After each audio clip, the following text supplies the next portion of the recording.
Na mpendwa msikilizaji na mtazamaji wa JJSan Creative Studio, karibu katika masomo ya kesha la asubuhi. Anza asubuhi kwa nguvu mpya kwa kuinua jina la Yesu juu ya maisha yako. Yesu akiinuliwa juu, mioyo inaunganishwa, maisha yanabadilika. Ni mimi binti Josefati, nikusihi makinika nami hadi tamati.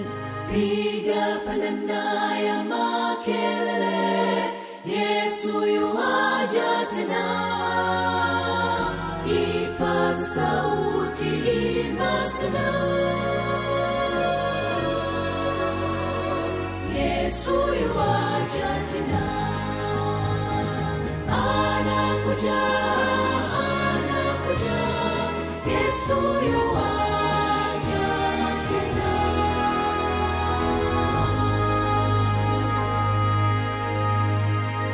Naam, ikiwa ni Novemba 4, somo linasema kazi ya sasa ya Kristo ya upatanisho. Yesu akaja kwao, akasema nao, akawaambia, nimepewa mamlaka yote mbinguni na duniani. Mathayo 28 mstari wa 18. Tufumbe macho tupate kuomba tunapoanza somo letu la kesha la asubuhi ya siku ya leo. Asante Baba Mungu kwa asubuhi njema. Asante kwa baraka zako nyingi. Baba, tunajikabidhi mikononi mwako asubuhi ya leo.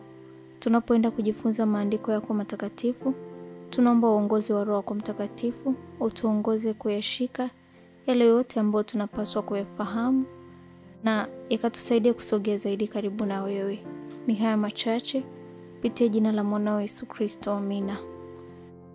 Katika mkutano mlimani huko Galilaya, waumini wote walioweza kukusanywa walikutana. Habari ya mkutano huu, Kristo mwenyewe kabla ya kifo chake alipanga wakati na mahali. Katika wakati uliopangwa, waumini yapata 500 walikusanyika katika eneo dogo mlimani, wakiwa na hamu ya kujifunza kile kitakachofundishwa na wale waliomwona Kristo tangu wakati alipofufuka. Mitume walipita kikundi kwa kikundi, wakiwaambia yale yote walioyaona na kuyasikia kwa Yesu na kuhojiana kutoka katika maandiko kama alivyokuwa akifanya alipokuwa pamoja nao. Tomaso alisimulia kisa cha kutoamini kwake na kueleza jinsi mashaka yake yalivyoondolewa. Ghafla Yesu akasimama katikati yao. Hakuna mtu aliyeweza kueleza namna alivyokuja. Wengi wa waliokuwepo hawakuwa wamewahi kumwona kabla, lakini katika mikono na miguu yake kulikuwa na alama za makovu ya kusulubiwa. Uso wake ulikuwa kama sura ya Mungu, na walipomwona walimwabudu. Lakini wengine walikuwa na mashaka. Na hivyo ndivyo itakavyokuwa kila mara. Wapo wale ambao wanaona vigumu kutenda kwa imani na hivyo kujiweka wenyewe katika upande wa kuwa na shaka. Hawa hupoteza vingi kwa sababu ya kutokuamini kwao. Haya ndiyo mahojiano pekee ambayo Yesu aliyefanya na wengi wa waumini baada ya kufufuka kwake. Alikuja na kuzungumza nao akisema, nimepewa mamlaka yote mbinguni na duniani. Wanafunzi wale walikuwa wakimwabudu kabla hajanena, lakini maneno yake yakitoka katika kinywa ambacho kilikuwa kimefumbwa na mauti yaliwagusa kwa nguvu ya ajabu. Sasa alikuwa ni Mwokozi aliyefufuka.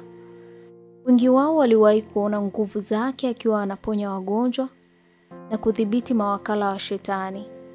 Waliamini kwamba alikuwa na nguvu ya kusimamisha ufalme wake Yerusalemu, nguvu ya kuzima upinzani wote, nguvu juu ya nguvu za asili. Alikuwa ametuliza bahari iliyochafuka, alikuwa ametembea juu ya mawimbi makali ya maji, alikuwa amefufua wafu. Sasa anatangaza kuwa amepewa mamlaka yote. Mambo yake yalipeleka akili za watu waliomsikiliza juu ya vitu vya muda vya kidunia hadi kwa vitu vya mbinguni na vya milele. Waliinuliwa kufikia utambuzi wa juu kabisa wa heshima na utukufu wake. Maneno ya Yesu kando ya mlima yalikuwa ni tangazo kwamba kafara yake kwa niaba ya mwanadamu ilikuwa kamili na toshelevu. Masharti ya upatanisho yalikuwa yametimizwa. Kazi ambayo ilimleta katika ulimwengu huu ilikuwa imekamilishwa. Alikuwa akielekea katika kiti cha enzi cha Mungu, kupewa heshima na malaika, falme na mamlaka. Alikuwa ameingia katika kazi yake ya upatanisho. Akiwa amevikwa mamlaka yasiyo na ukomo, alitoa agizo lake kwa wanafunzi: basi enendeni mkawafundishe mataifa. Utasoma The Desire of Ages ukurasa wa 818 na 819. Huu ni mwisho wa somo la Novemba 4, kazi ya sasa ya Kristo ya upatanisho. Tuombe. Asante Baba kwa somo hili zuri. Tunajikabidhi mikononi mwako. Tunaomba ukatusaidie tuweze kuyaishi masomo haya sasa na mapenzi yako. Na zaidi ya yote tuandae kwa ajili ya ufalme wako rudipo mara ya pili. Tuwezeshe pia kuifanya kazi yako ambayo ulituachia maagizo ulipokuwa ukipaa kwenda mbinguni. Ni haya machache kupitia jina lako Yesu Kristo. Amen. Anakuja, Yesu yu